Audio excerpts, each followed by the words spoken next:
ගන්න කලින් කීයට හරි අද ඔය ඉගෙන ගත්ත ටික නැවත කොහොමද බලන්න ඕන. ඒක අදම කරන්න ඕනේ. මොකද ඒක අද කරොතින් ඔකට පැය භාගයක් විතර යන්නේ මේ වැඩේට. හැබැයි ඔක අද කරන්නේ නැතුව ඕගොල්ලෝ තව දවසක් දෙකක් ගිහිල්ලා කරන්න ගියොතින් කියපුවා ටිකක් අමතක වෙලා නිසා ආයෙ මතක් කරගන්න පැය දෙක තුනක් යනවා. එකම වැඩේ පැය භාගෙන් කරන්න පුළුවන් අද කරොත් පැය දෙක තුනක් යනවා දවස් දෙක තුනකින් කරොත්. හතර පහ ගුණයක කාලේ නාස්තියක් වෙනවා. ඔයා කොහොම හරි කම්මැලි වෙන්නේ නැති කෙනෙක්. කම්මැලි වෙලා ඔක පන්න ගත්තොත් හතර පහ ගුණයක කාලේ නාස්තියක් වෙනවා. මොන හරි විදිහකට ඒක අදම කොහොම හරි කරගත්තා නම් මාර අඩු වෙලාවක් තුළ ඒ එකම දේ කරනවා. ඒ හින්දා ඒක අනිවාර්යෙන් අද බලන්න ඕන ඒක එක. ඊට පස්සේ තමයි හෙට වෙනකොට සෑහෙන ප්‍රමාණයක් අඩු වෙනවා. එක දවසින් සෑහෙන ප්‍රමාණයක් අඩු වෙනවා. එන්ඩින්ග් බෑවුම අඩුවීමක් නෙවෙන්නේ. මුල් ටිකේ තමයි හොඳටම අඩු වෙන්නේ මතක ප්‍රමාණය. ඒ හින්දා දෙවනි දවසේ අපි ආයම සැරයක් දැන් දෙවෙනි දවසේදී මෙතෙන් විතර බහැලා දෙවෙනි දවසේ අපි මේක ආයම සැරයක් 100% කියන මට්ටමට ගන්න නැවත පාඩම් කරන්න ඕන. ආයෙ බලන්න ඕන. ඒ කොහොමද ඒක කරන්න කියලා මම කියන්නම්. එතකොට මේ කර්ව් එකේ යන්නේ නැහැ මේක. ආයෙ අපි 100ට ගන්න හින්දා ආයෙ අලුත් කර්ව් එක තමයි යන්නේ. දැන් හිතන්නකෝ ආයෙ කවදාවත් බැලුවේ නැහැ කියන හැබැයි දැන් 100ට 20ට උඩින් මේක නියත වෙනවා. සාමාන්‍යයෙන් 100ට 30 වගේ ලෙවල් එකකින් මේක නියත වෙනවා. අපි කියන්නේ අද කොහොමද බලන්න ඕන ඊට පහුවෙනිදා බලන්න ඕන දවසක් ඇරලා ඊළඟ දවසේ බලන්න ඕන දවස් දෙකක් ඇරලා ඊළඟ දවසේ බලන්න ඕන. ඔන්න ඔය අනුපිළිවෙලට බැලුවාම අන්තිමේට ඊළඟ සතියේ පන්තියට කලිනුත් ඕගොල්ලෝ මේක බලාගෙන ඉන්නේ. ඒතර ඒක ඊළඟ සතියේ පන්තියටත් ලේසියක්. හරි කොහොමද මේ ඕගොල්ලෝ එතකොට මේ විදිහට මේක සතියේ 4 වතාවක් අද හවසයි හෙටයි දවසක් කරලා ඊළඟ දවසේ දවස් දෙකක් කරලා ඊළඟ දවසේ බලන්න ඕන. ওই පිළිවෙලට ওই දවස් වලට බැලුවාම තමයි අර forgetting curve එක හොඳම මට්ටමකට ඒ කියන්නේ අමතක වෙන ගතිය අවම වෙන මට්ටමකට ගන්න පුළුවන් ඕකෙන්. ඊට පස්සේ තව මං කිව්වා දැන් මේක දැන් එක සතිය ඇතුළේනේ. එතකොට එක ළඟ 4 පාරක් රිවයිස් කරා. මේ දවසේ මේකයි ඉතුරු තුනයි ඔක්කොම 4ක් රිවයිස් කරා. ඊට පස්සේ සාමාන්‍යයෙන් සති 3-4ක් වගේ ගිහිල්ලා ඒ කියන්නේ මාසයක් වගේ කිට්ටු වෙන්න ගියාට පස්සේ ඒතර දැන් ටික දවසක් ගිහිල්ලා අමතක වෙලා වගේ ගිහිල්ලා ඊළඟට මොකක් හරි විදිහකට ආයෙ මතක් වෙන්න යමක් කරන්න ඕන.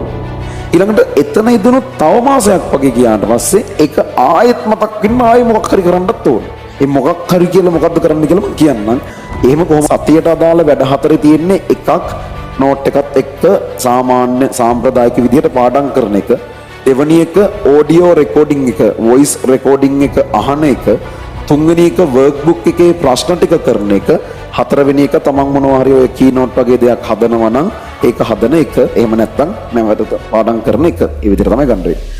ඔය දේවල් හතරත් එක්ක සාමාන්‍යයෙන් එක දැන් තේරෙනවද මම දේවල් හතර කියන්නේ මේ 4 පාරක් පාඩම් කරන එකම නෙවෙයි. 4 පාරක් නෝට් එක පෙරලා පාඩම් කරන එක නෙවෙයි කියන්නේ. වෙන එක විදිවලට 4 වතාවක් ඒ සතියේ කරපු දේ රිවයිස් කරගන්න එක ගැනයි මේ කියන්නේ. ඊළඟට දැන් ඔය විදියට සතිය ගියා. ඊළඟ සතිය පන්තියට ආවා. 7:00 වෙද්දි එන්න 7:00 ඉඳන් 8 වෙනකන් වීක්ලි රිව් එක කරන්න හොඳ කරගෙන යන්න පුළුවන් ඒකයි. හරි කොහොම හරි මේ ඔය විදියට සතිය යනවා. ඊළඟට මාසයකට විතර පස්සේ past papers MCQ ටික කරන්න ඕන. ඒ අපි දැන් මේ සතියේ කරපු දැන් අද මේ සතියේ S9 ඉගෙන ගන්නවා. අද අපි දවසින් S9 ඉවර කරනවා. ඒතර මේ S9ට අදාළ past papers ටික මෙතන ඉඳන් සති 4කින් තමයි කරන්න පටන් ගන්න ඕනේ. ඒ අරින්න ඕගොල්ලන්ගේ workbook එක කරද්දිත් past papers ටික එතනත් කරනවා. අර මං කියන්නේ වෙනම past papers tute එකක් විදිහට හදන past papers ටික දෙපාරක් කරනවා. එතකොට workbook වල තියෙන ඒවා මේ සතිය ඇතුළත කරනවා. past papers tute එක හරහා වෙනම මාසයකට පස්සේ කරනවා. ඒතර ඒ විදිහට මාසයකට පස්සේ කරන්න ඕන.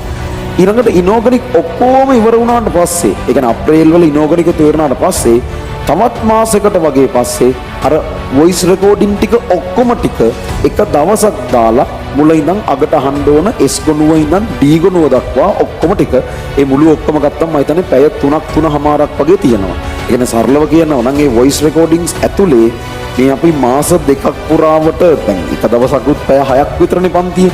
මාස දෙකක් පැය 6 ඒව 7-8කින් කරන ප්‍රමාණය පැය 3:00කින් 4කින් අපි වොයිස් රෙකෝඩින්ග් එක කරා රිවයිස් කරනවා කියලායි කියන්නේ. ඒතර ඔන්න ඔය විදිහට කෑලි 6ක් තියෙනවා ඉනෝගනික් ටික ෆුල් පුළුවන් වෙන්න. එක සතියේ 4යි මාසයකට පස්සේ පාස් පේපර්ස් කරන එකයි 5යි.